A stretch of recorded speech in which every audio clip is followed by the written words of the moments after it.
Hey guys, welcome back to Fourth and Forever. I am your host, Hermdo, and we are previewing the Saturday, September 6th matchup between the number 15 Michigan Wolverines and the number 18 Oklahoma Sooners at Norman, Oklahoma, 7:30 p.m. this Saturday. The matchup is the only ranked top 25 game in Week 2, attracting significant national attention and featuring ESPN's College Game Day in Norman. It's a crucial early season test for both teams. A win here could build momentum towards college football playoff contention. As far as the betting market goes, I've seen the spread go from -5.5 Oklahoma to -4.5 Oklahoma. If you're a betting man, maybe that means something to you. From what I'm hearing from some of these game and analysts, that might be the bet to take, Oklahoma and the points, or whatever you call it. But yeah, let's take a look at some of the storylines here. Let's look at Oklahoma's quarterback, John MATEER. He's a Washington State transfer, already showcasing explosive dual threat capabilities, 392 passing yards and 4 touchdowns in his debut. Michigan freshman Bryce Underwood is also no slouch, starting in as a true freshman, the first since 2009, recorded 251 yards and 1 touchdown with 0 turnovers in his debut, setting a rookie passing record at Michigan. Brenton Venables' defense in Norman will be a baptism by fire for Underwood, as analyst Josh Pate noted. This is a baptism in the deep end for Bryce Underwood, biggest game of his career by 10 miles.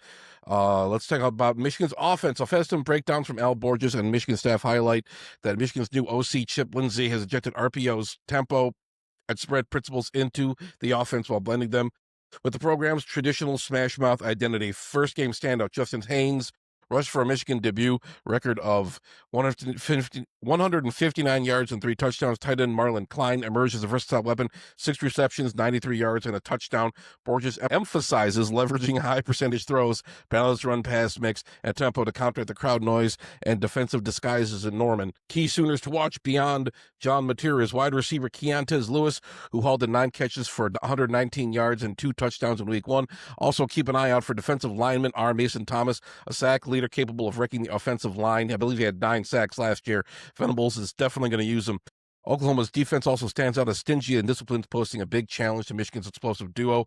As far as Michigan's defense, defensive back Zeke Berry expressed the unit's confidence ahead of the showdown. We just need to stay level-headed, play confident, play physical, and just do what we do. The Wolverines aim to disrupt MATEER's rhythm and force Oklahoma into mistakes, leveraging the momentum from Week 1. Spread is razor-thin. Expect a dogfight where quarterback performances and turnovers could tilt the outcome. Michigan's defensive creativity, RPOs, and tempo, as we said before, will be vital in neutralizing Oklahoma's home field advantage and disruptive defense. Oklahoma's balanced threat on offense and a rock-solid defense make them a tough matchup despite the true freshman quarterbacks across both teams. Predictions are split.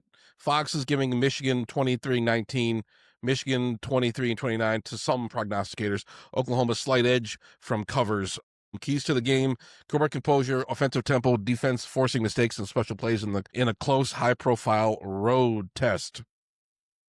So yeah, but Oklahoma does have momentum coming off a blowout Week 1 win, 35-3 over Illinois State. You know, Michigan had a pretty hard-fought contest with the Lobos for a little bit. There was some controversy there. Jayshon Barham got kicked out of the game. He's not going to be playing for the first half against Oklahoma. I don't know why Sharon Moore decided he wasn't going to be playing in this game of all games, but whatever. You know, there still have some questions about the team, but I guess that we're gonna get a pretty decent look at what these guys can accomplish. But one analysis is from SB Nation.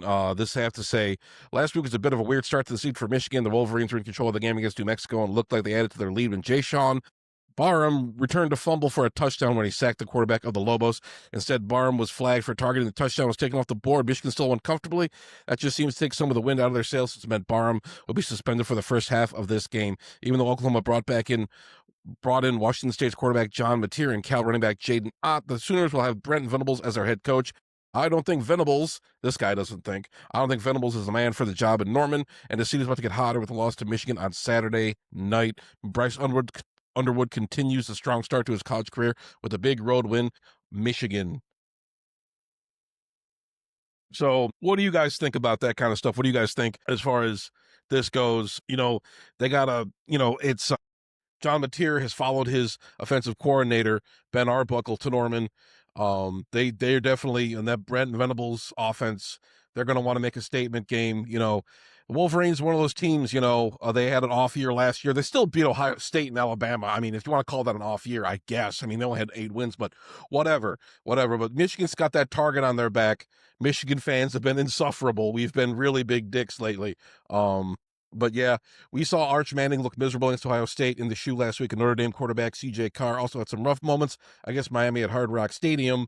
How can we be sure, Underwood is up for this meeting with Oklahoma? Venables is a sharp defensive mind.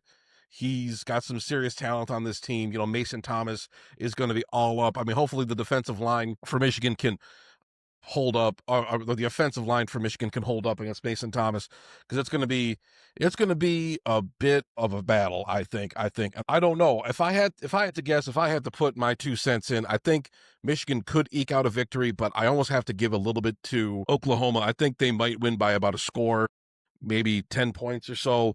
I don't know. Maybe by at least a score. I don't know. From what I've seen from Bryce Underwood, he's really, really good, I think, but I think this might be a little too much for him. It's a hell of a lot to expect from this guy. And a lot of people are putting a lot. I mean, they're comparing him to like Cam Newton and stuff. It's just like, man, you got to dial it back a little bit. He's 18 years old, true freshman, first in State Forcier. You really can't be putting that much on the kid. I think this is a big test for him. He's got a lot to prove, but I think the lights might be a little too bright for him. He might bite off more than he can chew. But that's just me. I'm being a little negative. I'm being a little pragmatic. Fans don't want to hear that. I got to be realistic with you guys. I don't want to lie to you guys. That's just my gut feeling right now. But that's all I got for you guys for right now. Leave your comments down below. Who do you got in this game? Are you a Sooners guy? Are you a Michigan guy? Let me know. Let me know how you're betting too, so I can lose some money on DraftKings. But yeah, that's all I got for you guys for right now. Thanks a lot for watching. Subscribe to Detroit Fan Forum. Subscribe to Hermdo. And I'm out. Go Blue. I thought you said I was all right, Spider. No, you ain't all right, Spider. You got a lot of fucking problems. No, I thought you said you were all right.